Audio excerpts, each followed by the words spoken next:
The pleasure principle. This age of instant gratification has destroyed the timeless appreciation of what is gradually rewarding in life.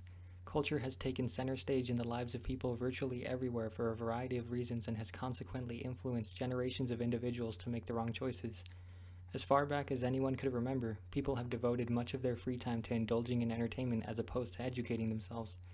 This is not to say that there is no overlap between education and entertainment, but rather that forms of entertainment are preferred by an innumerable amount of people. This is at least somewhat to be expected, seeing as how a majority, if not the majority, of people spend so much time working themselves to death that whatever downtime they can enjoy is a brief respite from such exhaustion. Regardless, pop culture being such a sensory overload means that instead of emphasizing the importance of leading a life that strives for achievement, countless people of every age are instead abusing the several sensitive pleasure chemicals in their brain to the point of a certain complacency. Old habits die hard, and this can prove to be especially detrimental when it comes to the human tendency of endless pleasure pursuit.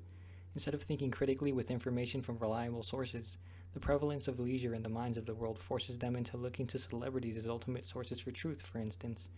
Now, unfortunately, all too often high quality art leans one way in terms of ideology, so it leaves its audience in the dark when it comes to anything beyond a one sided indoctrination.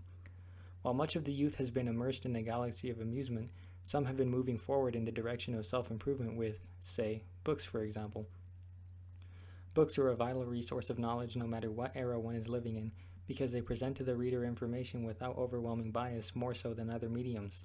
A key takeaway here is simply not allowing ourselves to fall into the same traps of our time that most do. In times where arrogance reigns supreme as far as people thinking their virtue should be accepted as absolute, the library provides a variety that a nation focused on freedom of expression should champion, yet does not with other media forms. Endlessly, we bear witness to mass media promoting one line of reasoning, whereas libraries exercise their First Amendment right to distribute information from those of all walks of life.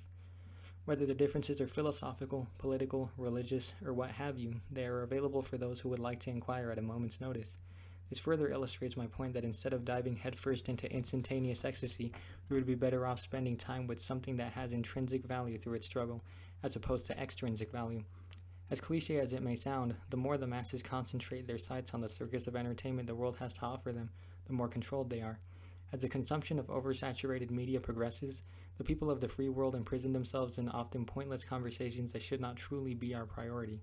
As opposed to pursuing a dialogue about issues that need solutions, the nonsense that surfaces within the universe of fun impedes actual progress from people with potential.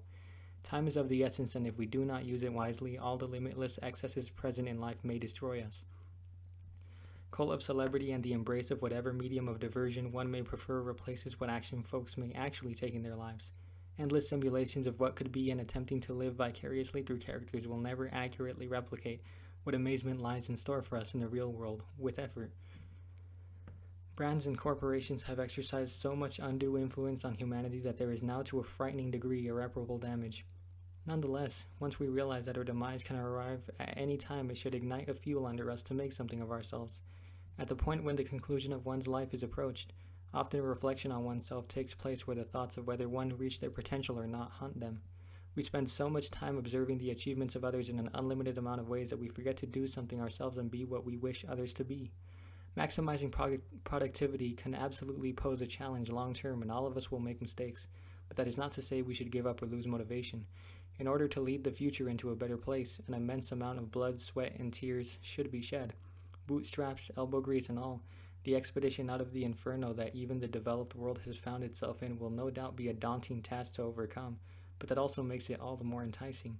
Defeating 21st century misery is never a cause that we must lose sight of, and with the conjoined effort of maximum conviction, it is absolutely possible.